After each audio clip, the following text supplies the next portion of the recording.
정수가, 이혼하자. 저녁 밥상을 차리고 있었어요. 30년을 같이 살았는데 그 말이 반찬 놓는 것보다 가벼웠습니다. 너 같은 여자는 어디 가도 못 써먹어. 고마운 줄 알아. 그리고 열흘 뒤 남편이 재혼했다는 소식을 들었어요. 열흘이요. 30년이 열흘짜리였더라고요. 그런데요. 그 남자가 잘 나갈 수 있었던 이유. 그걸 아는 사람은 아무도 없었습니다. 저만 빼고요. 이 이야기는 그날 밤부터 시작됩니다. 이야기 시작 전 구독과 좋아요 부탁드려요. 어디에서 듣고 계신지 적어주시면 그쪽을 향해 복 받으시길 기도드리겠습니다. 그날 저녁 저는 남편이 좋아하는 갈치조림을 하고 있었어요. 30년이었습니다. 결혼하고 30년 동안 저는 그 사람 입맛에 맞춰 밥상을 차렸어요. 갈치는 너무 짜지 않게, 된장찌개는 두부를 꼭 넣고, 나물은 참기름 넉넉히. 그 사람이 맛있다 한마디 안 해도 빈 그릇이 돌아오면 그걸로 됐었거든요.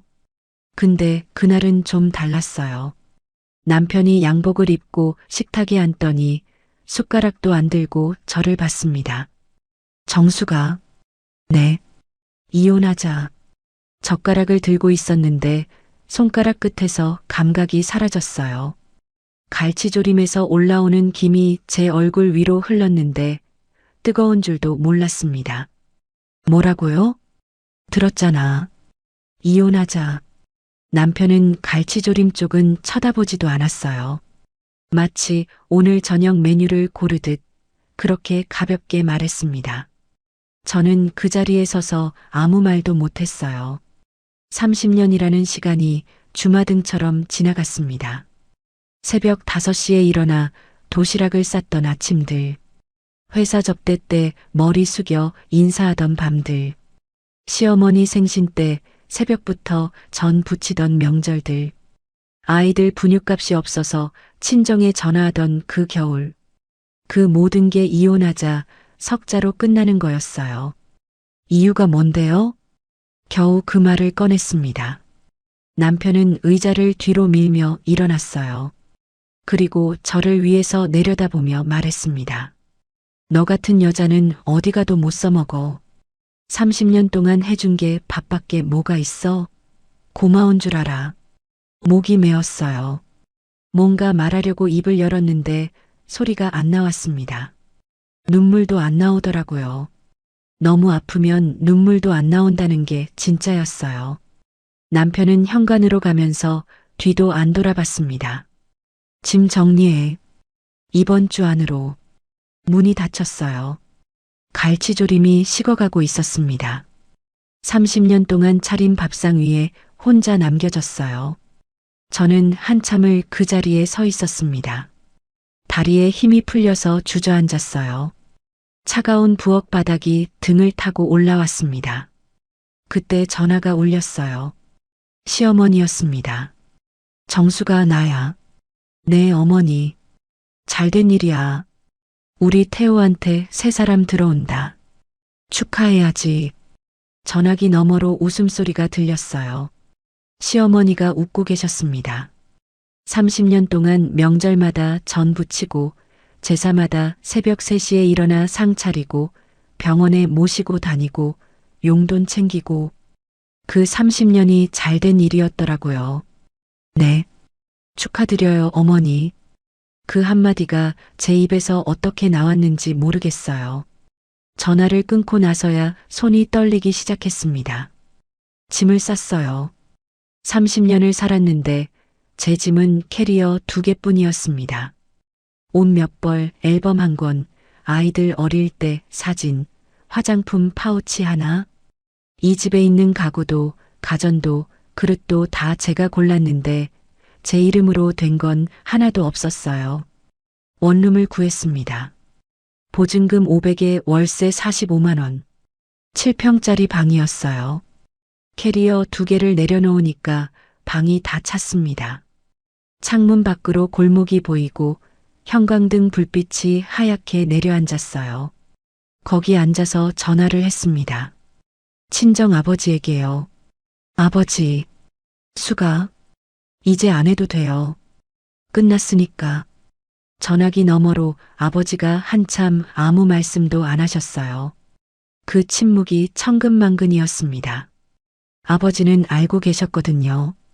30년 동안 제가 뭘 숨기고 살았는지 알았다. 그 두 글자에 담긴 무게를 그때는 다 몰랐어요. 나중에야 알았습니다. 전화를 끊고 마지막으로 시댁에 전화를 걸었어요. 시어머니가 받으셨습니다. 뭐야 또? 어머니, 그동안 감사했습니다. 뭐? 이제 제 몫은 끝이에요. 끊었습니다. 손이 떨렸어요. 심장이 벌렁거렸습니다. 그 한마디가 어떤 의미인지 시어머니는 아직 모르셨을 거예요. 하지만 곧 알게 될 거였습니다. 그날 밤 저는 7평짜리 원룸에서 이불을 뒤집어 쓰고 울었어요. 소리내서 울 수도 없었습니다. 벽이 얇았거든요. 이불 속에서 입을 틀어막고 30년 치를 삼켰습니다. 52년을 살았는데 제 이름으로 된 게 아무것도 없었어요. 이혼하고 열흘 만에 새 여자가 들어왔다고 했죠. 저는 그 소식을 딸 수진이한테 들었어요. 수진이가 전화해서 아무렇지 않은 척 말하더라고요. 엄마 아빠 재혼한다. 미란이라는 사람이래. 그래. 엄마 괜찮아? 응. 괜찮아. 괜찮지 않았습니다. 근데 괜찮다고 말하는 게 30년간의 습관이었어요. 전화를 끊고 라면을 끓였습니다. 7평짜리 원룸에서 혼자 라면을 먹었어요. 국물이 짰는데 눈물이 섞인 건지 소금을 많이 넣은 건지 모르겠었습니다. 그 시각 시댁은 잔치 분위기였더라고요. 나중에 수진이한테 들었어요. 미란이라는 여자가 시댁에 처음 왔을 때 시어머니가 두 팔 벌려 맞이하셨대요. 어머, 우리 미란이. 얼굴이 이렇게 예뻤어? 태호가 복이 있구나. 어머님, 잘 부탁드려요. 그럼. 전에 그녀는 뭐 하나 제대로 못했어. 우리 미란이가 훨씬 낫지. 그년 30년 동안 새벽 3시에 일어나 제사상 차린 며느리가 그년이었더라고요. 명절마다 손이 트도록 전 부치고 시어머니 무릎이 아프시다고 하면 한의원 모시고 다니고 용돈은 남편 몰래 제 통장에서 빼서 드렸습니다. 그래도 한 번도 잘했다 소리를 못 들었어요. 그러더니 제가 떠나니까 그년이래요. 코끝이 찡했습니다. 근데 울지는 않았어요. 이미 눈물이 다 말랐었거든요. 미란이라는 여자는 들어오자마자 집을 바꾸기 시작했대요. 거실 소파를 새 걸로 바꿨어요. 제가 5년 전에 남편이랑 같이 고른 소파였습니다. 커튼도 바꾸고 식기도 바꾸고 제가 10년 넘게 키우던 화분도 버렸더라고요. 그 화분은 수진이가 초등학교 때 가져온 거였어요. 아이가 학교에서 씨앗을 심어왔는데 싹이 나서 분갈이를 하고 거기서 또 자라서 거실 창가에 놓았습니다. 10년을 키웠어요. 그걸 쓰레기통에 버렸대요. 수진이가 전화로 그 얘기를 하면서 울었어요. 엄마, 그 화분 내가 가져온 건데. 알아. 왜 아무 말도 안 해? 할 말이 없어서. 진짜로 할 말이 없었습니다. 이미 제 자리가 아니었으니까요. 그런데 그 즈음부터 이상한 일이 벌어지기 시작했어요. 남편한테 전화가 왔습니다. 이혼하고 처음이었어요. 정수가 혹시 한양물산 이 사장 연락처 알아? 왜요? 갑자기 연락이 안 돼. 거래 끊겠다고 하더라고. 심장이 덜컥 내려앉았습니다. 한양물산. 그 거래처는 친정 아버지가 소개해 주신 곳이었어요. 결혼 초 남편이 처음 사업을 시작했을 때 거래처가 하나도 없었습니다. 아버지가 본인 인맥을 동원해서 하나하나 연결해 주셨어요. 한양물산, 대경유통, 삼화건설. 남편 사업의 핵심 거래처 새 곳이 전부 아버지 라인이었습니다. 남편은 그걸 몰랐어요. 제가 시킨 거였거든요. 결혼 첫 해에 아버지한테 전화했었습니다. 새벽에 몰래 아버지 부탁이 있어요. 뭐냐? 도와주시되 절대 티내지 마세요. 그이 자존심 상하잖아요. 자기 힘으로 한 줄 알아야 해요. 아버지가 한참 말이 없으셨어요. 그리고 한숨을 쉬시더니 말씀하셨습니다. 내 남편은 그것도 모르겠냐? 아버지, 알았다. 안 들키게 할게. 그게 30년이었어요. 아버지는 약속을 지키셨습니다. 거래처 연결도, 은행 대출 보증도, 사업이 위태로울 때 넣어준 긴급 자금도 전부 제가 부탁드린 거였고, 전부 아버지가 해주신 거였고, 전부 남편은 모르는 거였습니다. 남편은 본인 실력인 줄 알았어요. 사업이 잘 될 때마다 내가 이걸 읽었어 하셨습니다. 상 받을 때마다 역시 나는 달라 하셨어요. 저는 뒷줄에서 박수를 쳤습니다. 한 번도 사실은요 라고 말하지 않았어요. 그런데 이제 제가 떠났으니까 아버지도 손을 떼신 거였습니다. 남편 전화에 저는 짧게 대답했어요. 몰라요. 전 이제 상관없잖아요. 끊었습니다. 그날 밤 원룸에 누워서 천장을 봤어요. 형광등이 지직거리고 있었습니다. 엄마한테 전화가 왔어요. 수가, 엄마, 후회하냐? 모르겠어요, 엄마. 잘한 건지, 뭘 잘못한 게 있다고 그래. 30년을 숨겼잖아요. 그 사람한테. 엄마가 한참 말이 없으셨어요. 그리고 조용히 말씀하셨습니다. 그건 내 잘못이 아니야.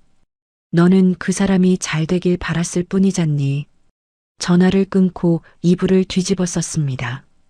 그 시각 시댁 거실에서는 미란이가 쇼핑백을 풀고 있었을 거예요.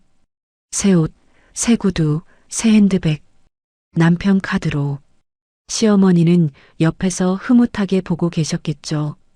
저는 원룸에서 라면, 국물을 마시고 있었습니다. 그런데 이상하게도 서럽지만은 않았어요.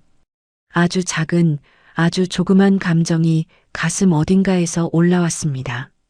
그건 처음 느껴보는 거였어요. 해방감이었습니다. 이혼하고 석 달이 지났어요. 저는 원룸에서 하루하루를 버티고 있었습니다. 아침에 일어나서 뭘 해야 할지 모르겠더라고요. 30년 동안 새벽 5시에 일어나 밥하고 빨래하고 남편 양복 다려놓고 아이들 챙기고 그게 제 하루였거든요. 근데 이제 챙길 사람이 없으니까 시간이 멈춘 것 같았어요. 그날도 그냥 멍하니 앉아 있었습니다. 아버지한테서 전화가 왔어요. 수가, 아버지 집에 와라. 보여줄 게 있다. 아버지 목소리가 평소와 달랐어요. 무겁고 단단했습니다. 무슨 일인지 몰랐지만 가슴이 쿵 내려앉았어요.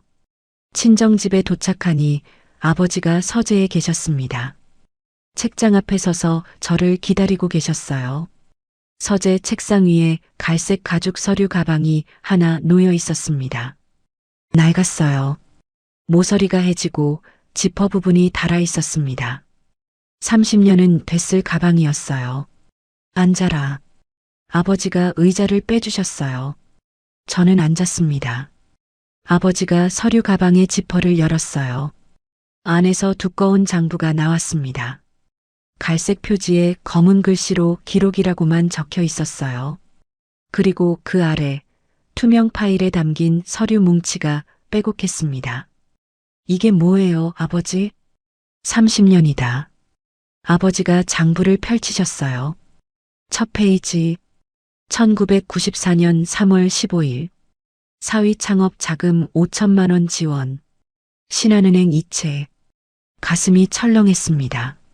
아버지가 페이지를 넘기셨어요.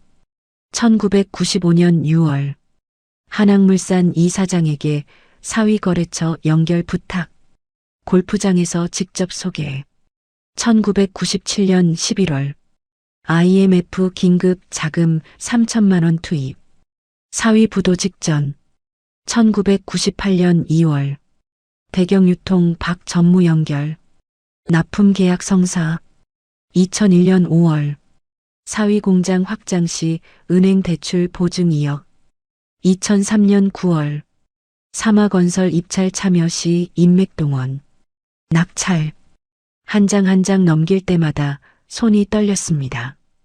2007년, 2010년, 2014년, 2018년, 2022년. 끊기지 않았어요. 30년 동안 한 해도 빠짐없이 기록이 이어져 있었습니다. 거래처 소개 12건, 대출 보증 3건, 긴급 자금 투입 5회, 위기 때 인맥동원 8건. 총 지원 금액만 해도 제가 세기 힘든 숫자였어요. 아버지, 내가 시킨 거다. 아버지가 저를 똑바로 보셨어요. 내가 전화해서 아버지 도와주세요. 근데 절대 티내지 마세요. 그랬잖아. 그래서 30년을 숨겼다. 사위는 끝까지 몰랐고. 근데 이건 내 몫이야, 수가. 내가 부탁한 거고, 내가 그 남자를 위해 해준 거다.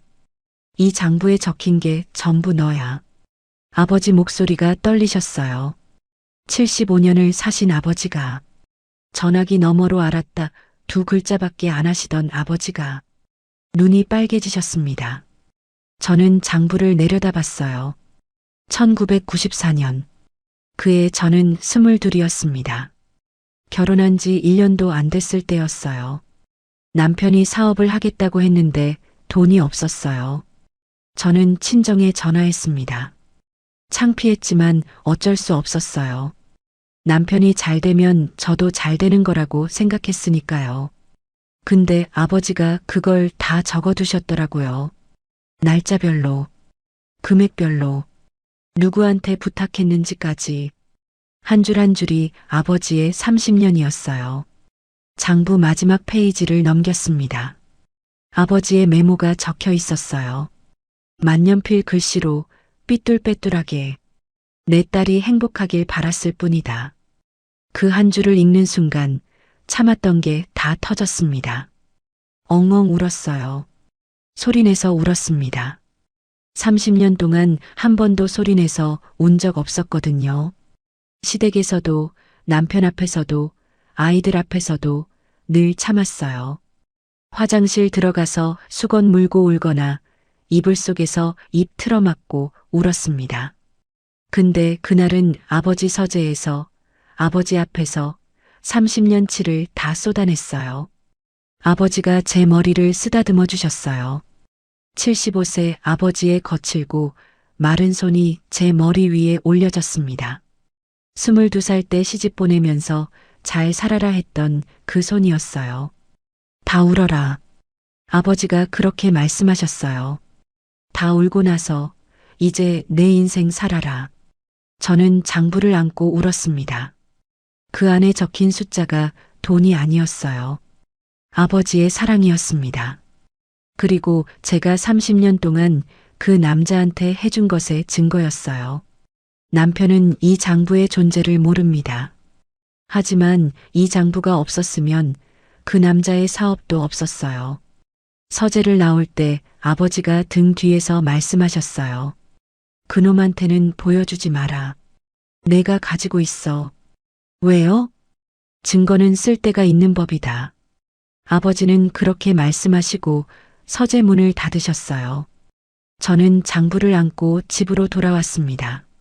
7평짜리 원룸에 장부를 놓으니까 그 작은 방이 조금 달라 보였어요. 분노가 올라왔습니다. 처음으로 서러움이 아니라 분노였어요. 그날 밤 잠이 오지 않았어요. 장부를 원룸 베개 옆에 놓고 누웠는데 그 갈색 가죽 냄새가 코끝에 맴돌았습니다. 아버지 서재 냄새였어요. 어릴 때 아버지 무릎에 앉아 그림책을 보던 그 서재. 거기서 30년치가 쏟아진 거였습니다. 천장을 봤어요.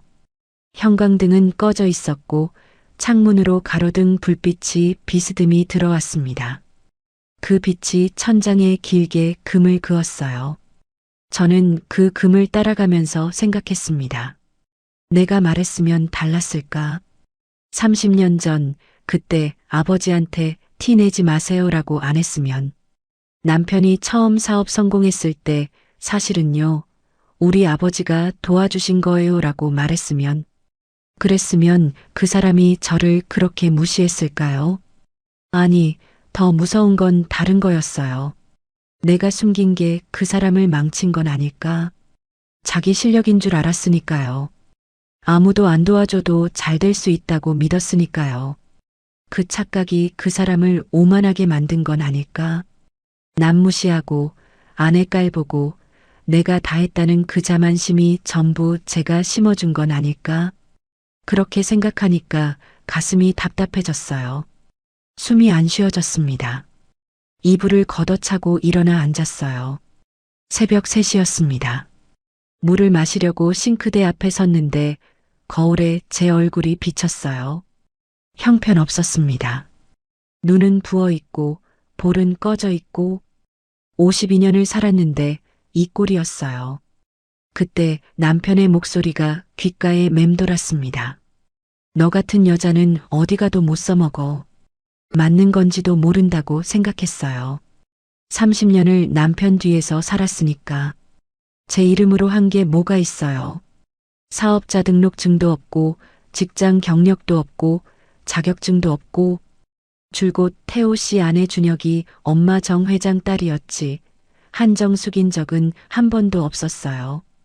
그게 제일 무서웠습니다. 52년을 살았는데 나가 없었다는 게. 다시 누웠어요.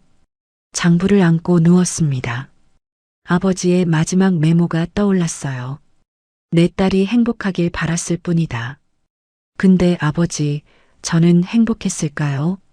30년 동안 새벽에 일어나 밥하고 남편 양복 다려놓고 시어머니 용돈 챙기고 아이들 학원 보내고 그러면서 친정에 전화해서 아버지, 이번 달도 좀 부탁드려요 하고 남편이 상 받으면 객석 뒷줄에서 박수치고 집에 돌아오면 오늘 저녁 뭐 먹을래? 물어보고 행복이 뭔지도 잊어버렸더라고요. 그냥 바빴어요. 매일매일이 할 일의 연속이었고 그걸 다 해내면 하루가 끝나고 또 새벽이 오고 그걸 30년 동안 반복했습니다. 그런데 이제 그 반복이 끊겼어요. 새벽에 일어나도 챙길 사람이 없으니까 그제서야 제가 보이기 시작한 거예요. 텅 비어 있었습니다. 안에 아무것도 없었어요. 그렇게 새벽을 꼬박 지새우고 있었는데 아침 7시에 초인종이 울렸어요. 문을 열었더니 엄마가 서 계셨습니다. 한 손에 비닐봉지를 들고 계셨어요. 안에 반찬통이 가득 들어 있었습니다. 된장찌개, 깍두기, 시금치나물, 멸치볶음. 제가 어릴 때부터 좋아하던 엄마 반찬이었어요. 엄마, 왜 이 시간에 밥 안 먹고 있을 거 아냐? 엄마가 원룸에 들어오시더니 한숨을 쉬셨어요. 7평짜리 방, 이삿짐 박스, 접이식 탁자, 라면 봉지. 그걸 다 보시고도 아무 말씀 안 하셨어요. 그냥 싱크대 앞에 서서 밥을 짓기 시작하셨습니다. 저는 침대에 앉아서 엄마 등을 봤어요. 72세 엄마의 등이 예전보다 많이 굽어 있었습니다. 코끝이 찡했어요. 밥이 됐어요. 엄마가 접이식 탁자 위에 밥과 반찬을 놓으셨습니다. 하얀 밥 위에 김치를 올려주셨어요. 어릴 때처럼 먹어. 저는 숟가락을 들었습니다. 밥을 한술 떴는데 목이 메어서 넘어가지가 않았어요. 엄마, 응? 나 잘못한 거 아니야? 뭘? 30년을 숨겼잖아. 그 사람한테 숟가락을 내려놓았습니다. 내가 말했으면 그 사람이 달라졌을까? 숨겨준 게 그 사람을 망친 건 아닐까? 착하게 살려고 한 건데 그게 결국 독이 된 거 아닌가? 엄마가 저를 보셨어요. 그리고 제 손을 잡으셨습니다. 엄마 손이 따뜻했어요. 주름지고 마디가 굵고 검버섯이 있는 72세의 손. 근데 그 손이 제일 따뜻했습니다. 수가, 네, 내 잘못이 아니야. 엄마 눈이 붉어지셨어요. 30년을 참고 살아준 것도 모자라서 내 탓을 하냐. 은혜를 모르는 놈이 나쁜 거지. 착하게 산 게 죄가 되는 세상이 잘못된 거야. 엄마 앞에서는 못 참겠더라고요.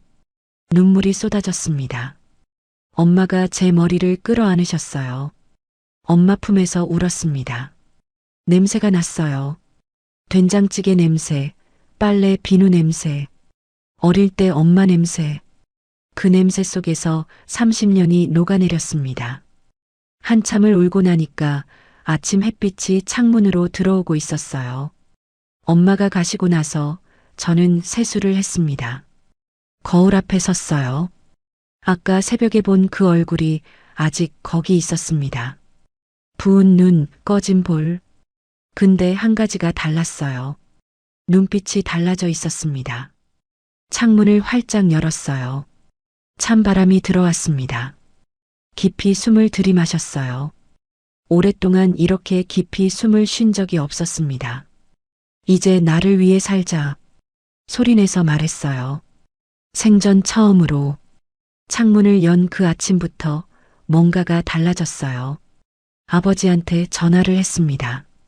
아버지, 저 가게 하나 해보려고요. 뭔 가게? 반찬 가게요. 제가 할 수 있는 게 그거밖에 없잖아요. 30년 동안 밥만 했으니까. 전화기 너머로 아버지가 웃으셨어요. 처음 들어보는 웃음이었습니다. 기뻐서 웃으시는 게 아니라 안심이 되셔서 웃으시는 거였어요. 좋다. 아버지가 도와줄게. 아니요, 이번엔 아니에요. 뭐? 이번엔 제 힘으로 해볼 거예요. 대신 노하우만 좀 알려주세요. 장사하는 법. 아버지가 한참 말이 없으셨어요. 그리고 낮은 목소리로 말씀하셨습니다. 그래, 알려줄게. 아버지는 약속을 지키셨어요. 돈은 안 주시고 대신 매일 전화로 가르쳐 주셨습니다. 가게 입지 보는 법, 원가 계산하는 법, 새벽 시장 다니는 요령. 아버지가 젊었을 때 맨손으로 사업 시작하셨던 그 경험을 전부 풀어주셨어요. 저는 메모장에 빼곡히 적었습니다. 52살에 처음으로 공부를 하는 기분이었어요. 한 달이 걸렸습니다. 퇴직금과 이혼 위자료를 모아서 작은 가게를 구했어요. 지하철역에서 5분 거리, 10평짜리 점포, 보증금 1천에 월세 80만 원. 남들이 보면 초라했겠지만 제한테는 성이었습니다. 가게를 빚으라고 벽에 페인트를 칠하고 중고 냉장 진열장을 들여놓았어요. 손이 페인트로 범벅이 됐는데 웃음이 나왔습니다. 이상했어요. 30년 동안 집안일을 하면서 웃어본 적이 없었거든요. 근데 남줄 게 아니라 내 걸 만드니까 달랐어요. 그리고 그날이 왔습니다. 사업자 등록증이 나온 날. 세무서에서 받아들었는데 거기 적혀 있더라고요. 대표자 한정숙. 52년 만에 처음으로 제 이름이 어딘가에 적힌 거였어요. 태호 씨 아내도 아니고 준혁이 엄마도 아니고 한정숙. 저였습니다. 세무서 복도에서 그 종이를 한참 들여다봤어요. 글자가 흐릿해졌습니다. 눈물이 나서요. 근데 슬퍼서 우는 게 아니었어요. 그 시각 시댁에서는 다른 일이 벌어지고 있었더라고요. 나중에 수진이한테 들었어요. 미란이가 시어머니를 큰 방에서 내보냈대요. 어머님, 이 방이 넓으니까 저희가 쓸게요. 어머님은 작은 방이 아늑하시잖아요. 시어머니가 뭐라고 하셨냐면요. 그래, 그래. 미란이 편한 대로 해. 그렇게 넘어가셨대요. 30년 동안 큰 방을 쓰시던 분이 새 며느리한테 밀려서 작은 방으로 가셨어요. 근데 그게 시작이었습니다.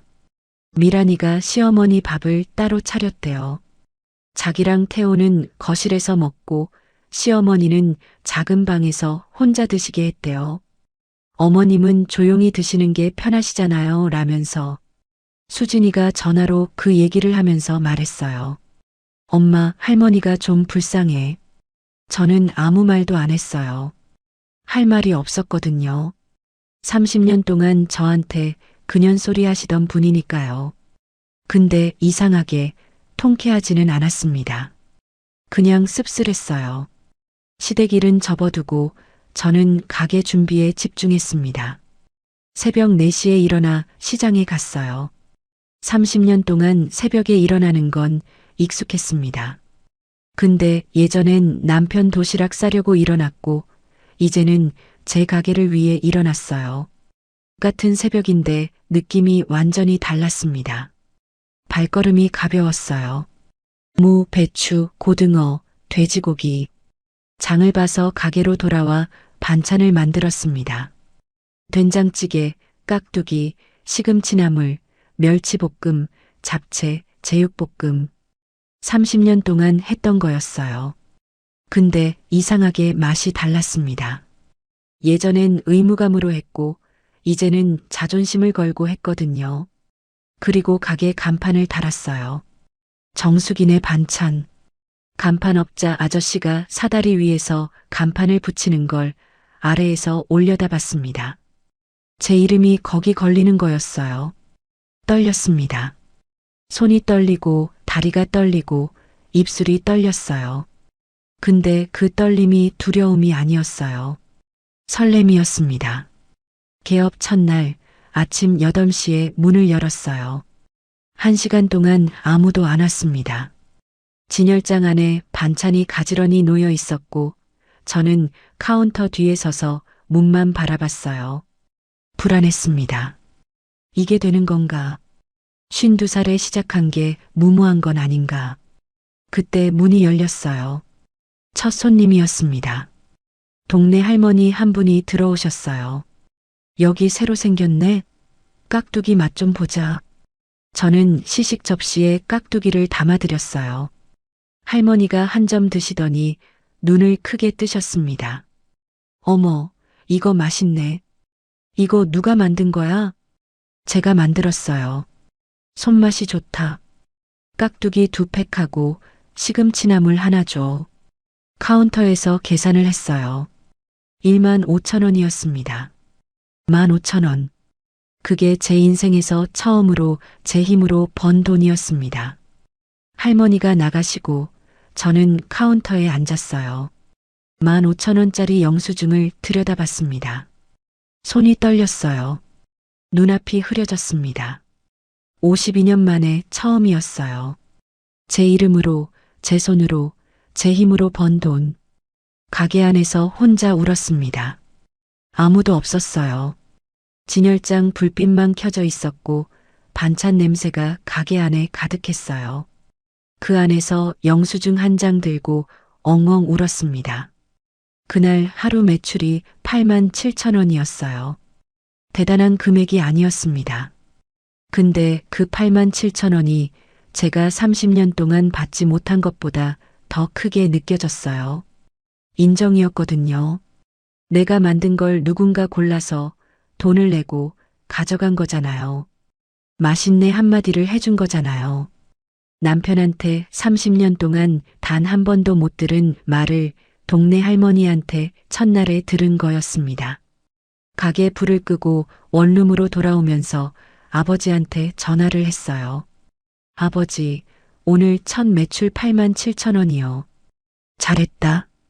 아버지가 그 2글자를 하셨어요. 잘했다. 짧았지만 목소리가 떨리셨습니다. 그날 밤 저는 오랜만에 깊이 잠들었어요. 사업자 등록증을 벽에 붙여놓고 영수증을 베개 옆에 놓고 장부 옆에 영수증이 나란히 있었습니다. 30년의 기록 옆에 제 첫날의 기록이 놓인 거였어요. 가게를 연 지 넉 달이 지났어요. 단골이 생기기 시작했습니다. 아파트 단지 주민들이 하나둘 오시더니 입소문이 났어요. 정숙이네 깍두기 맛있어. 거기 시금치나물은 우리 엄마 것 같아. 그 말이 돌면서 오후엔 줄이 서는 날도 생겼어요. 매출이 조금씩 올랐습니다. 하루 10만 원, 15만 원, 좋은 날은 20만 원. 대단한 돈은 아니었어요. 근데 매일 밤 정산할 때마다 가슴이 뜨거워졌습니다. 전부 제 손으로 번 거였으니까요. 원룸에서 보증금 있는 작은 투룸으로 이사했어요. 창문이 2개였습니다. 햇빛이 양쪽으로 들어왔어요. 그것만으로도 세상이 달라진 기분이었습니다. 저는 괜찮아지고 있었어요. 근데 시댁은 무너지고 있었습니다. 이혼하고 8개월째였어요. 수진이한테 전화가 왔습니다. 목소리가 떨리더라고요. 엄마, 아빠 회사 부도 났어. 뭐? 진짜야. 직원들 다 나갔대. 사무실 비웠대. 심장이 멈추는 것 같았어요. 그 사람이 30년 동안 쌓아올린 게 무너졌다는 거였습니다. 아니, 정확히 말하면 제가 30년 동안 밑에서 받쳐준 게 빠지니까 무너진 거였어요. 근데 그 다음 수진이가 한 말이 진짜 충격이었습니다. 새엄마가 나갔어. 나갔다고? 응. 짐 다 싸서 오늘 아침에 미란이가 도망친 거였어요. 나중에 준혁이한테 자세한 얘기를 들었습니다. 그날 아침 미란이가 거실에 캐리어 3개를 끌고 나왔대요. 브랜드 옷, 명품 가방, 보석함. 결혼 후 8개월 동안 남편 카드로 산 것들이었어요. 태호가 물었대요. 지금 뭐 하는 거야? 미란이가 현관에서 구두를 신으면서 말했대요. 여보, 솔직히 말할게요. 당신 돈 없으면 나 여기 있을 이유 없어요. 뭐라고? 무슨 말인지 알잖아요. 사업 망했는데 내가 뭐하러 여기 있어요? 나도 내 인생 살아야지. 미란아, 잠깐만. 다시 시작할 수 있어. 조금만 기다려. 기다려? 8개월을 기다렸잖아요. 처음엔 좀 어렵다더니 점점 더 어려워지잖아. 전 이런 데서 살 사람이 아니에요. 문이 닫혔대요. 태호가 빈 거실에 혼자 서 있었대요. 소파만 덩그러니 있었다고 합니다. 미란이가 바꾼 그 새 하얀 소파. 그런데 진짜 이야기는 그 다음이었어요. 미란이가 나간 뒤 시어머니가 큰 방에서 나오셨대요. 작은 방에 계시다가 소란을 듣고 나오신 거였어요. 거실을 둘러보셨대요. 텅 빈 신발장, 화장대 위가 싹 비워진 안방, 캐리어 바퀴 자국이 남은 복도, 그리고 아들을 보셨대요. 태호야. 엄마, 지금 나한테 아무 말도 하지 마. 태호가 소파에 주저앉으면서 말했대요. 시어머니가 거실 한가운데 서서 아들을 내려다보셨대요. 아들이 무너진 걸 처음 본 거였을 거예요. 시어머니가 부엌으로 가셨대요. 냉장고를 열었는데 텅 비어 있었대요. 미란이가 살림을 안 했거든요. 밥을 안 했어요. 시어머니 드실 것도 따로 안 챙겼고 냉장고엔 배달 음식 남은 것만 있었대요. 시어머니가 냉장고 앞에서 중얼거리셨대요. 수기가 있을 때는 이렇지 않았는데. 준혁이가 그 장면을 봤대요. 할머니가 빈 냉장고 앞에서 혼잣말을 하는 걸. 그 말이 준혁이한테도 박혔던 거예요. 그로부터 며칠 뒤 준혁이가 아버지 서재를 정리하다가 뭔가를 발견했어요. 서랍 속에 서류 뭉치가 있었대요. 사업 관련 문서들이었는데 거기서 이상한 걸 봤대요. 대출 보증서, 보증인 이름에 정우호이라고 적혀 있었대요. 외할아버지 성함이었어요. 준혁이가 수진이한테 전화했대요. 수진아, 이거 봐봐. 아빠 대출 보증인이 외할아버지야. 뭐? 왜? 나도 몰라. 근데 이거 하나가 아니야. 여러 건이야. 서류를 더 뒤졌대요.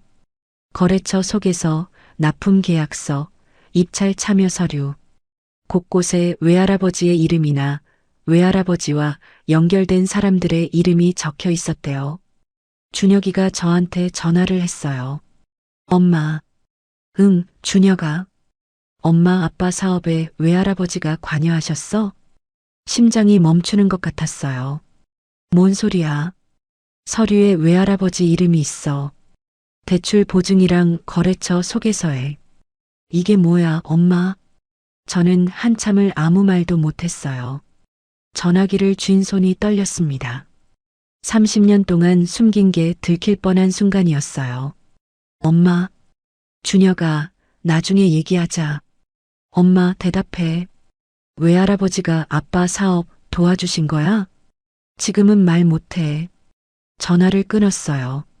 손이 떨려서 전화기를 카운터 위에 내려놓았습니다. 가게 안에서 혼자 벽에 등을 기댔어요. 심장이 미친 듯이 뛰었습니다. 30년이었어요. 30년을 숨겼는데, 근데 이상하게 두려움 속에 다른 감정이 섞여 있었어요. 안도. 숨기는 게 너무 무거웠거든요. 30년 동안 짊어진 그 비밀이 이제 슬슬 내려놓을 때가 온 건지도 모르겠다고 생각했습니다. 그날 밤 수진이한테 전화가 왔어요. 엄마, 오빠가 서류를 가지고 외할아버지 댁에 갔대. 가슴이 철렁 내려앉았습니다. 지금? 응. 방금 출발했대. 저는 앞치마를 벗고 가게 문을 잠갔습니다. 택시를 잡았어요. 친정집으로 가면서 창 밖을 봤습니다. 가로등 불빛이 줄줄이 지나갔어요. 30년이 끝나려 하고 있었습니다. 친정집에 도착했을 때 이미 늦었어요. 준혁이가 먼저 와 있었습니다. 현관문이 열려 있었어요. 안에서 목소리가 들렸습니다. 아버지 서재였어요. 외할아버지, 이게 진짜예요? 준혁이 목소리가 떨리고 있었어요. 저는 서재 문 앞에서 멈췄습니다. 발이 안 떨어졌어요. 문틈으로 안이 보였습니다. 준혁이가 책상 앞에 서 있었고 아버지가 의자에 앉아 계셨어요. 책상 위에 그 서류들이 펼쳐져 있었습니다. 그리고 아버지 서류 가방 옆에 그 갈색 장부가 놓여 있었어요. 아버지가 장부를 펼치셨어요. 그래, 전부 사실이다. 이 대출 보증도 거래처 소개도 긴급 자금도 전부요? 30년이다. 빠진 해가 없어. 준혁이가 장부를 받아들었어요. 한 장씩 넘겼습니다. 제가 그랬던 것처럼 1994년부터 2024년까지 30년치를 이걸 왜 숨기신 거예요? 아버지가 대답하시기 전에 제가 문을 열었어요. 준혁이가 돌아봤습니다. 장부를 든 채로 아이의 눈이 빨갛게 충혈되어 있었어요. 엄마, 준혁아, 이거 엄마가 시킨 거야? 가슴이 쿵 내려앉았어요. 대답해야 했습니다. 30년을 숨겼으니까 이제 말해야 했어요. 응. 그 한 글자가 세상에서 제일 무거웠습니다. 결혼 첫 해에 아버지한테 부탁했어. 도와주시되 절대 티내지 마시라고. 내 아빠 자존심 상하니까. 자기 힘으로 한 줄 알아야 된다고. 준혁이가 장부를 내려놓았어요. 그러니까 아빠 사업이 잘 된 게 전부는 아니야. 내 아빠도 열심히 했어. 근데 밑에서 받쳐준 게 있었던 거지. 거래처 연결, 대출 보증, 위기 때 자금. 그걸 전부 외할아버지가 해주셨어. 내가 부탁드려서 30년을요? 응, 30년을. 준혁이의 얼굴이 일그러졌어요. 이 아이가 우는 걸 본 적이 없었습니다. 초등학교 졸업식 때도 대학 떨어졌을 때도 안 울던 아이가 장부를 잡은 손이 파르르 떨리더니 무릎이 꺾였어요. 준혁아, 왜 그래? 준혁이가 무릎을 꿇었습니다. 가게에서도 집에서도 아닌 외할아버지 서재 한가운데서 28살 먹은 아들이 어머니 앞에 무릎을 꿇었어요. 엄마, 미안해. 아빠가 엄마한테 어디 가도 못 써먹는다고 했을 때 나 아무 말도 안 했어. 새엄마 들어왔을 때도 엄마 짐 쌀 때도 나 아무것도 안 했어. 준혁아, 일어나. 30년을 그렇게 해주셨는데, 아빠한테, 우리한테, 할머니한테 30년 동안 숨기면서까지. 근데 아무도 몰랐어. 준혁이가 바닥에 이마를 대었어요. 엄마가 이 집의 전부였어. 아빠가 아니라 엄마가. 그 말을 듣는 순간 다리에 힘이 풀렸습니다. 저도 주저앉았어요. 아들 앞에서, 아버지 앞에서. 아버지가 고개를 돌리셨어요. 안경을 벗고 눈을 닫고 계셨습니다. 준혁이를 안았어요. 28이 됐는데 아직도 품에 들어오면 초등학생 때 그 아이였어요. 등을 토닥이면서 저도 울었습니다. 소리 없이. 그로부터 이틀 뒤였어요. 가게 문을 닫을 시간이었습니다. 7시 반쯤이었어요. 마지막 반찬통을 정리하고 있는데 문이 열렸어요. 수진이가 들어왔습니다. 그리고 뒤에 누가 있었어요. 시어머니였어요. 심장이 멈추는 줄 알았어요. 시어머니가 제 가게 안으로 들어오셨습니다. 진열대를 둘러보시더라고요. 깍두기, 시금치나물, 멸치볶음, 잡채. 하나하나 보시더니 고개를 숙이셨어요. 어머니, 왜 오셔? 정수가. 시어머니가 제 이름을 부르셨어요. 30년 동안 야, 너, 그년이라고만 하시던 분이 처음이었습니다. 제 이름을 부르신 게 내가 잘못했다. 시어머니가 허리를 굽히셨어요. 78세 시어머니가 관절이 안 좋으셔서 무릎을 못 꿇으시니까 허리로 인사를 하신 거였어요. 30년 동안 내가 이 집을 다 해줬는데 밥도 살림도 제사도 용돈도. 근데 나는 한 번도 고맙다고 안 했어. 어머니, 그만하세요. 미란이가 오고 나서 알았어. 진짜 며느리가 뭔지. 그년이 8개월 있으면서 해준 게 뭐야? 밥 한 번 안 해주고 나를 작은 방에 밀어넣고 냉장고에 배달 음식 쓰레기만 쌓아놓고. 시어머니 목소리가 떨리셨어요. 내가 있을 때는 냉장고가 항상 꽉 차 있었어. 새벽에 일어나면 된장찌개 냄새가 났어. 명절 때 전 부치는 냄새가 집안에 가득했어. 그게 다 너였는데. 시어머니가 눈물을 흘리셨어요. 저는 그 모습을 처음 봤습니다. 30년 동안 시어머니가 우시는 걸 한 번도 본 적 없었거든요. 미안하다, 정수가. 내가 늦었어. 가게 안이 조용했어요. 진열대 냉장 소리만 윙윙거렸습니다. 수진이가 문 앞에서 울고 있었어요. 저는 앞치마로 손을 닦고 시어머니 앞으로 갔습니다. 어머니, 허리 피세요. 저도 원망은 했어요. 30년 동안 한 번도 인정 못 받았으니까. 근데 이제 됐어요. 시어머니가 고개를 드셨어요. 눈이 빨갛게 부어 계셨습니다. 앞으로 가끔 오세요. 깍두기 싸드릴게요. 어머니 입맛은 제가 알아요. 시어머니가 제 손을 잡으셨어요. 마른 손이었습니다. 뼈만 남은 것 같은 78세의 손. 그 손이 제 손을 꽉 쥐었어요.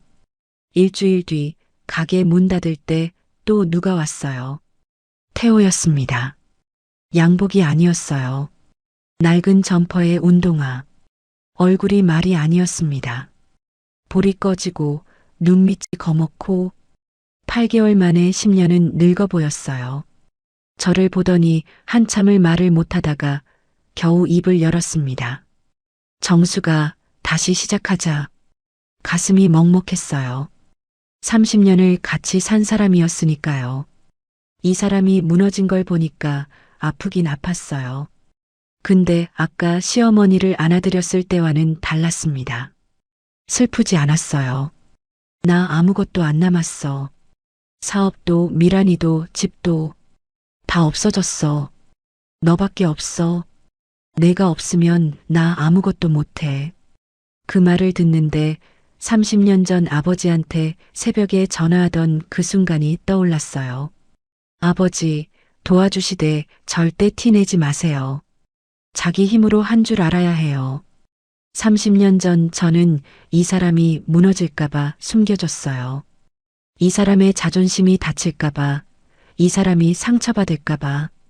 근데 돌아온 건 어디 가도 못 써먹어였습니다. 태호 씨, 저는 앞치마를 벗지 않았어요. 제 가게에서, 제 자리에서 말했습니다. 저는 이제 제 인생 살 거예요.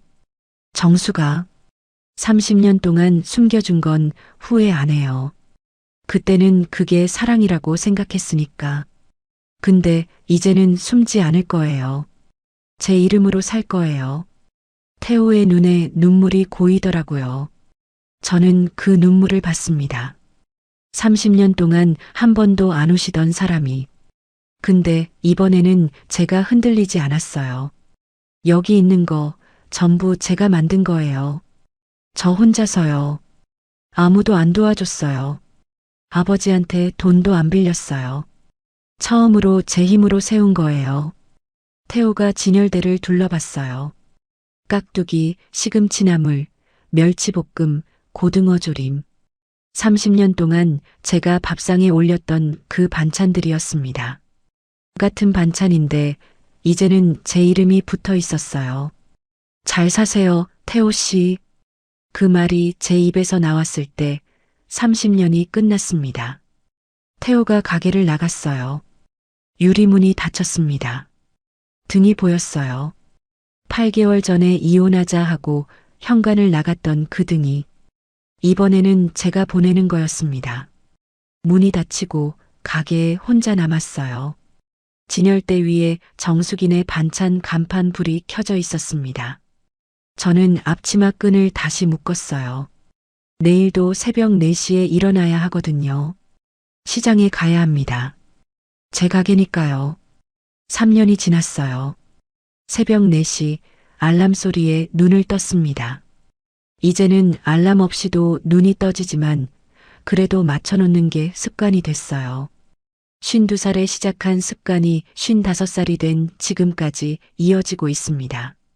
일어나서 세수를 하고 거울을 봤어요.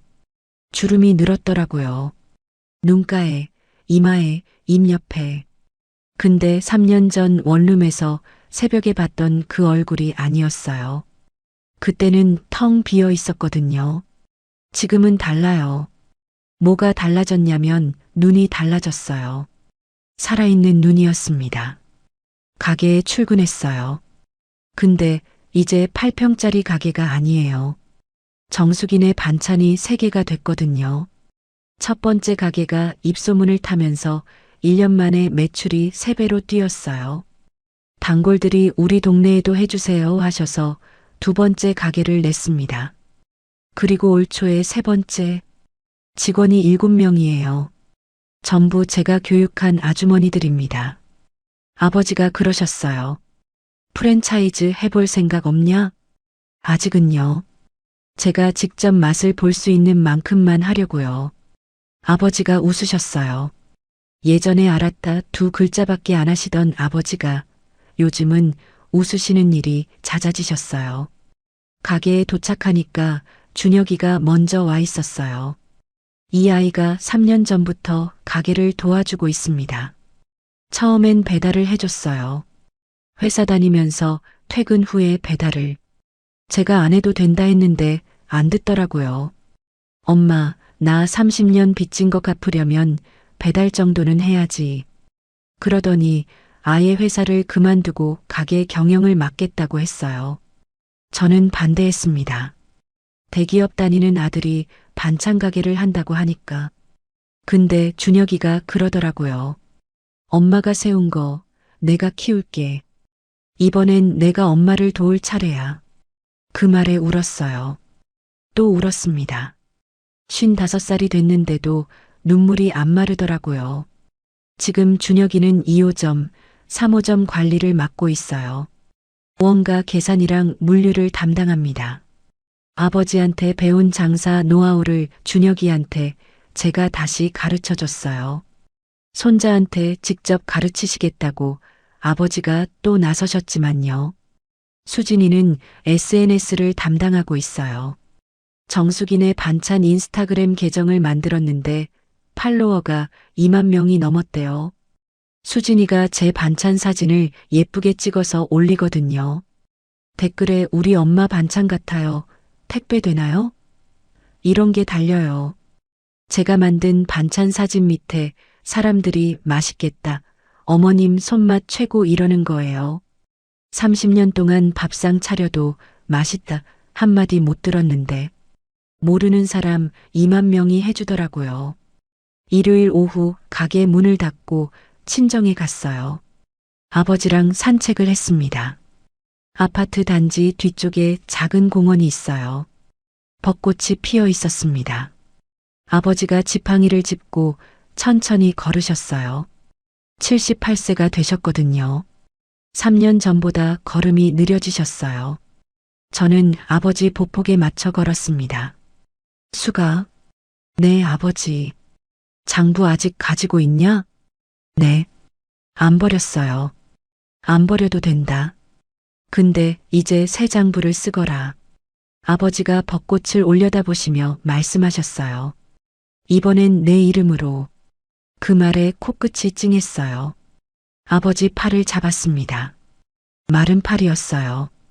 근데 그 팔이 30년 동안 저를 받쳐준 기둥이었습니다. 아버지, 감사해요. 뭘? 전부 다요. 아버지가 아무 말씀 안 하셨어요. 그냥 걸으셨습니다. 벚꽃이 바람에 날려 아버지 어깨 위에 내려앉았어요.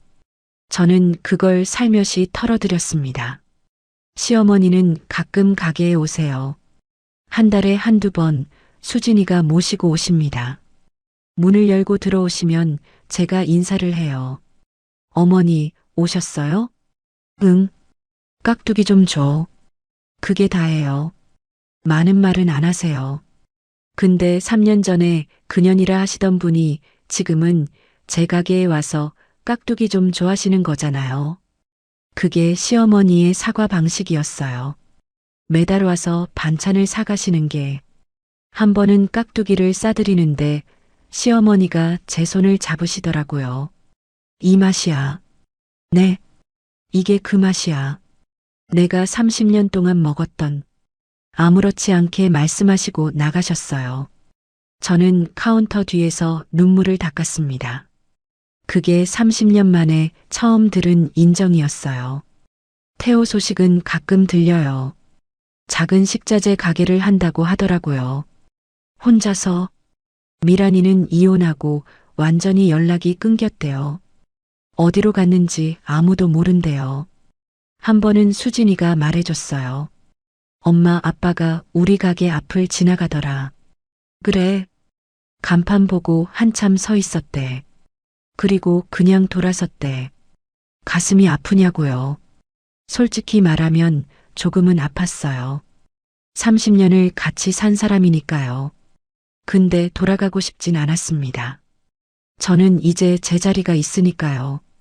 오늘 아침에도 새벽 4시에 일어났어요.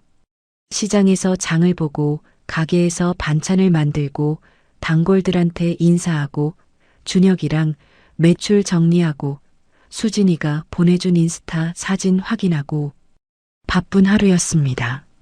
가게 문을 닫고 집으로 가는 길이에요. 이제 원룸이 아니에요. 작지만 깨끗한 아파트입니다. 현관문을 열면 제가 고른 가구가 있고 제가 키우는 화분이 있고 제 이름으로 된 등기부등본이 서랍에 들어 있어요. 소파에 앉아서 하루를 돌아봤어요. 55살. 이혼하고 3년. 반찬 가게 3개. 직원 7명. 아들은 경영을 맡고 딸은 SNS를 맡고 아버지는 건강하시고 어머니는 매주 반찬을 해보내시고 시어머니는 한 달에 한 번 가게에 오시고 30년 전에 친정에 전화해서 아버지 티내지 마세요 했던 그 22살 정숙이가 55살에 자기 이름이 걸린 간판 아래 서 있습니다. 최고의 복수는 잘 사는 거라고 하잖아요. 근데 저는 복수가 아니에요. 그냥 처음으로 제 인생을 사는 거예요.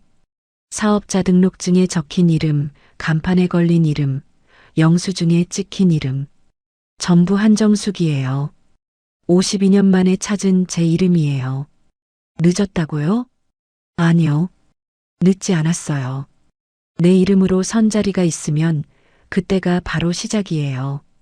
여러분도요. 늦은 거 아닙니다. 지금 시작하세요.